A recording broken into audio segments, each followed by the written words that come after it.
자, 동남권 신공항이냐, 영남권 신공항이냐, 그 이름만 갖고도 경상도 지역이 많이 갈라지고 있습니다. 가덕도냐, 밀양이냐. 자, 새누리당 내에서도 균열의 뇌관이 되고 있는데요. 자, 하나씩 얘기를 좀 나눠보겠습니다. 자, 이달 말이면 국토교통부가 오래 끌었던 이 경남권, 영남권 신공항의 위치를 선정합니다. 가덕도냐, 밀양이냐, 둘 중에 하나인데요. 일단 박소연 기자, 그 내용을 좀 정리 좀 해주세요. 네, 지금 가덕도 같은 경우에는 부산에서 부산 의원들이 대체로 주장을 하고 부산에서 전체적으로 주장을 하는 건데요.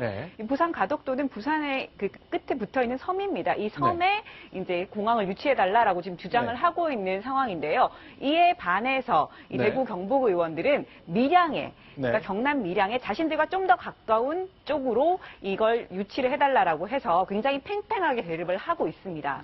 눈에 띄는 것은 더불어민주당도 결국 부산 쪽을 지지한다는 건데 지금부터 영상을 좀 공개하겠습니다. 자, 부산 가덕도의 항공 촬영인데요. 헬리콥터 촬영인데 자, 위치를 좀 소개해 드렸으면 좋겠습니다. 이동규 차장. 예, 지금 화면에 보시는 저 가덕도 끝자락 요 부분에 바다를 매립을 해서 공항을 새로 만들겠다라는 게 가덕도 신공항의 계획입니다. 네. 자, 그러면요. 자, 이 지역인데 지금 방금 교감도인데요. 거에 비해 지금 보이시는 것처럼 이 앞에 섬 앞에 바다로 돼 있지만 지금은 바다이지만 향후에 매립을 해서 저렇게 공항으로 탈바꿈시키겠다 이런 주장을 하고 있는 거고요. 밀양 지역에서는 당연히 산악 지역이라 다시 산악 지역의 여러 가지 산들을 좀 깎고 해서 공항을 만들겠다라는 계획이 밀양 신공항 이야기입니다. 자, 그럼 이제 가덕도 지금 보셨던 장면은 김해국제공항 현재 공항보다 좀 남쪽에 있고 바닷가 쪽에 있는 걸 봤고요. 자, 밀양은 좀 대구와 부산의 중간쯤인데요. 밀양 신공항 후보지는 과연 어떤 것인지 저희가 역시 항공 촬영한 모습으로 보여드리겠습니다. 아주 넓은 그냥 내륙의 땅이군요. 예, 그렇습니다. 일단 이게 화면에서 보시기에는 이렇게 넓은 들판처럼 보이지만 사실 주변에 보면은 실제 공사할 때는 약 30여 개에 이르는 산 봉우리를 좀 깎아내야 한다고 합니다. 자, 지금 화면에 가운데 보이는 것과 왼쪽 위에 보이는 것 저런 것이 이륙하고 착륙할 때 조금 걸리작거릴 수 있다는 거죠. 그렇죠. 주변에 당장은 없어도 사실은 비행기가 뭐 한꺼번에 헬리콥터처럼 뜨고 내리는 게 아니다 보니까 주변에 반경 일정 거리 내에 있는 봉우리들을 좀 깎아내야 할 필요가 있을 것으로 보입니다. 자, 그러면요. 각각 다 주장하는 것이 있고 다 자신들이 가까운 공항을 유치해야 된다고 주장하고 있습니다만 일장일단이 다 있을 것 같아요. 저희가 그 두 가지를 장점과 단점을 비교해봤습니다. 그렇습니다. 뭐 밀양의 장점을 보면요. 아무래도 내륙 쪽에 있으니까 여러 도시에서 접근하기가 좋다. 이런 장점이 있습니다. 반면에 가덕도 신공항의 경우에는 주변에 바다를 매립했기 때문에 주변에 장애물이 없어서 비행기가 뜨고 내리기가 편하고 주변에 역시 주거지가 없기 때문에 소음 피해가 없다. 이런 장점이 내세워지고 있습니다. 여기를 이제 새로 매립해서 이렇게 활주로를 만든다면 당연히 그렇죠. 바닷가니까 주변에 산도 없고 소음 때문에 생활에 불편을 겪을 일도 없게 되는 거죠. 그렇죠. 이륙, 착륙하는 과정이 이렇게 이루어지니까 별 문제가 없을 거다. 그러나 각각 다 단점도 있잖아요. 물론입니다. 양쪽에 단점이 있는데요. 밀양 같은 경우에는 소음 피해 때문에 주변에 주거지들이 있기 때문에 가덕도와 다르게 24시간 공항을 운영할 수가 없습니다. 그리고 또 아까 말씀드렸던 것처럼 30여 개에 이르는 산 봉우리들을 절개해야 하는 그런 공사상의 어려움이 또 있습니다. 산을 깎는다니까. 지금 이제 아까는 항공 촬영한 거 보여드렸습니다만 이제는 저렇게 잘 보이실 거예요. 바닥으로 내려와서 보면은 주변에 산봉우리들이 꽤 있습니다. 그래서 저런 높은 봉우리들을 모두 깎아내야 되기 때문에 가덕도에 공항을 유치해야 된다라고 주장하는 쪽에서는 저 봉우리 깎는 데만 한 30년 걸릴 것이다. 이런 주장을 하기도 합니다. 우공이산을 얘기할 가능성이 그렇죠. 그런데 가덕도도요. 이 접근성이 떨어진다는 점이 문제로 꼽히고 있습니다. 그래서 바다를 메워서 24시간 운영할 수 있고 뭐 여러 가지 장점이 있을 수 있습니다만 저기에 가려면은 새로운 교통편, 뭐 철도라든지 도로라든지 이런 것들을 새로 또 만들어야 된다. 상당히 불편하다. 이런 주장들을 또 단점으로 꼽히고 있고요. 또 하나는 바다를 매립해야 되기 때문에 그만큼 더 비용도 추가적으로 발생하게 될 것이다. 이런 경제적인 문제를 제기하는 것도 단점으로 꼽히고 있습니다. 이게 사실은 굉장히 뜨거운 감자입니다만 이게 몇 년 전, 5년 전에도 비슷한 상황이 한 번 또 있었습니다. 이명박 대통령이 당선될 때 공약으로 내세웠거든요. 그러나 스스로 취하했고요. 이 박근혜 대통령은 당시의 의원으로서 강하게 촉구했었습니다. 당시 이명박 대통령 그리고 박근혜 의원 시절의 모습 같이 보겠습니다.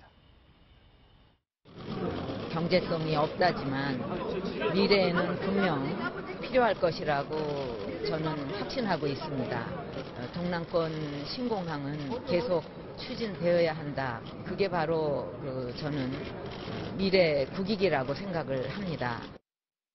결과적으로 동남권 신공항 공약을 지킬 수 없게 된 것에 대해서 저는 개인적으로 매우 안타깝고 송구스럽게 생각합니다. 자, 이명박 정부는 결국 어느 쪽 둘 중에 하나 골라주면 큰일 나기 때문에 미뤘다는 시각이 굉장히 많았거든요. 네. 박소영 기자. 지금도 비슷한 상황이죠? 네, 그렇습니다. 지금 이달 내로 이 용역 결과가 지금 네. 발표가 되기로 예정이 돼 있는데요. 네. 문제는 지금 새누리당 내에서도 이 TK, 그러니까 대구 경북 의원들과 부산 경남 의원들이 굉장히 팽팽하게 대립을 하고 있는 상황입니다. 네. 네, 지금 어제만 해도요. 지금 김도읍, 조경태, 김세현 의원 등 이 부산 경남 의원들이 정진석 원내대표를 찾아가서 네. 용역의 공정성이 좀 문제가 있다라는 얘기가 지금 들려오고 있으니까 이걸 좀 공정하게 해달라라고 얘기를 전했고요. 이 말을 듣자마자 이 대구 경북 의원들이 오늘 정진석 의원을 다시 찾아가서 정치권에서 간섭을 하면 안 된다, 개입하지 말라라고 하면서 왜 부산 의원들을 오게 놔뒀냐라고 강력히 항의를 하는 등 굉장히 팽팽한 신경전을 벌이고 있는 상황입니다. 자, 정진석 의원은 이제 당 추스리는 것도 굉장히 막중한 숙제가 있는데 지금 이 문제도 이 6월 달 내로 발표가 날 테니까 이 상태로라면 둘 중에 한쪽은 강하게 반발할 가능성이 높습니다. 새누리당 여권 내 갈등이 더 커질 가능성이 높습니다. 또 하나. 더불어민주당은 부산을 더 지지하는 거죠. 부산 쪽의 가덕도 공항을. 네, 그럴 수밖에 없는 게요. 이번에 더민주 같은 경우에는 부산에 무려 5석이라는 의석을 얻었습니다. 그러다 보니까 우리가 이렇게 유치하려고 노력하고 있다라는 걸 보여주기 위해서 굉장히 가덕도 이 유치를 위해서 활발하게 움직이고 있는데요. 실제로 오늘부터 유치 캠페인을 벌이고요. 오늘 오후에 특히 이 서면에 신공항 가덕도 유치를 기원하는 촛불 문화제까지 개최를 하면서 활발하게 우리가 이렇게 노력하고 있다라고 주장을 하고 있는 상황입니다. 자, 이제 정치권들이 나섰고 그러니까 이제 발표 나면 뭐 뜨겁게 토론과 다툼이 시작될 수 있습니다. 손 변호사. 네. 5년 전처럼 설마 또 백지화하는 그런 일은 없겠죠? 그 가능성이 높아 보이지는 않습니다. 왜냐하면 이게 정치적인 문제도 있고 여러 가지 고려를 해야겠습니다만 일단은 그 국토부 관계자의 의견에 따르면은 더 이상 미룰 수가 없다. 왜냐하면 그때 2011년에도 상당히 문제가 심각했는데 왜냐하면 어떤 그 김해공항의 안전이나 어떤 포화 상태가 심각했는데 지금은 그로부터 5년이 더 지났기 때문에 그런 문제가 더 커진 상태거든요. 그래서 지금 결정하지 않고 문제를 한 번 더 뒤를 미룬다면 도저히 감당할 수 없다라는 의견을 중무부서가 내고 있기 때문에 정치권에서 아무리 그렇게 한다고 해도 더 미룰 수는 없을 것으로 보입니다. 네, 김해공항의 연간 이용객 수를 살펴보면요. 2014년도에 1,000만 명을 넘어섰습니다. 그렇기 때문에 하루빨리 이 포화 상태를 해결하기 위해서는 신공항 건설이 유일한 대안이다. 이런 결론이 내려져 있거든요. 그런데 어떤 지역 감정이라든지 정치권의 불필요한 논란을 키워가면서까지 이렇게 공항 선정에 애를 먹이게 되면 오히려 여러 가지 문제점만 또 발생시키는 것이기 때문에 객관적이고 전문성이 있는 용역 결과가 나올 때까지는 좀 참고 기다려보는 게 어떨까 합니다.